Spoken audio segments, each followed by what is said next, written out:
সোমবার সন্ধ্যায় পূর্ব বর্ধমান জেলার শহর বর্ধমানের ২৬ নম্বর ওয়ার্ডের গোদা দাসপাড়ায় এক ব্যক্তির বাড়িতে আগুন লাগার ঘটনায় চাঞ্চল্য ছড়িয়ে পড়ে।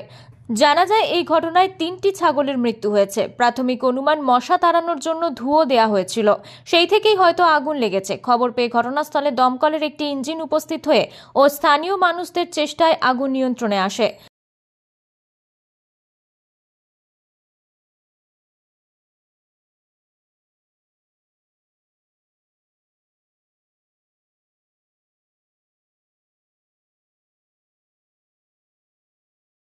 তো যখন আগুনটা ধরেছে তখন আমি অলরেডি এইখানটায় দাঁড়িয়ে গাড়ি নিয়ে বেরিয়ে আসছিলাম, আমি টোটো নিয়ে। ওখান থেকে আমার স্ত্রী দেখে বলছে কি যে আমার আগুন ধরে গেছে। আমি ছুটে গিয়ে ব্যাঁকে দেখছি হ্যাঁ আগুন ধরে গেছে। তারপর ছাগলগুলো আমি করার চেষ্টা করলাম, খানিকগুলো বার করলাম। খানিকগুলো বার করার পর দেখছি গোটাটাই চারিদিক ঘিরে নিল আগুন নিয়ে। তখন এটা হয়েছে আপনার ওই 6:30 7টা নাগাদ। দমকল এসেছিল? দমকল এসেছিল। কি কি ছিল ঘরের মধ্যে? ঘরের মধ্যে ছাগল ছিল 34টার মতো ছাগল ছিল। কোনো মানুষের ক্ষয়ক্ষতি হয়েছে কি?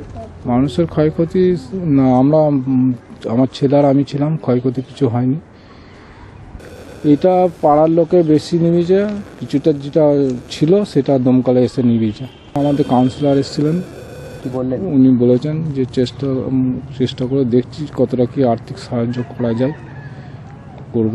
আর কোথাও আবেদন জানিয়েছেন আর্থিক সাহায্যের জন্য? না, আর কোথায় জানানো হয়নি। কাউন্সিলর বলেছেন আমি চেষ্টা করে দেখছি কোথায় কি করলে কি ভালো হবে জিনিসটা। সোমবার ঘটনাস্থলে উপস্থিত হন ওই ওয়ার্ডের পুরমাতা নাজমুন আরা বেগম। তিনি ক্ষতিপূরণের আশ্বাস দেন বলে জানান বাড়ির মালিক। ছিলাম সাইডেই, তা দেখলাম জ্বলছে, ঠিক আগুনটা দেখলাম জ্বলছিল। তারপর আমরা ছুটে এলাম, তারপর বালতি ফালতি জোগাড় করে জল ফল দেওয়া হচ্ছিল। যে দমকল এসেছিল? হ্যাঁ, দমকল এসেছিল প্রায় অনেক জ্বলার পরে, তারপর শেষের দিকে মোটামুটি আগুন নিয়ন্ত্রণ। হ্যাঁ, নিয়ন্ত্রণ। কটার সময় লেগেছিল আগুনটা? মোটামুটি ওই 6:30 7টার মধ্যে। আগুন নেভানো হলো কখন? নেভানো হলে গেল কমপ্লিট হলো প্রায় 8:30 8টা 8:30। আজকে কি ওয়ার্ড কাউন্সিলর এসেছিলেন এখানে? এসেছিলেন। কি বলে গেলেন? দেখে গেলেন, বলে গেলেন।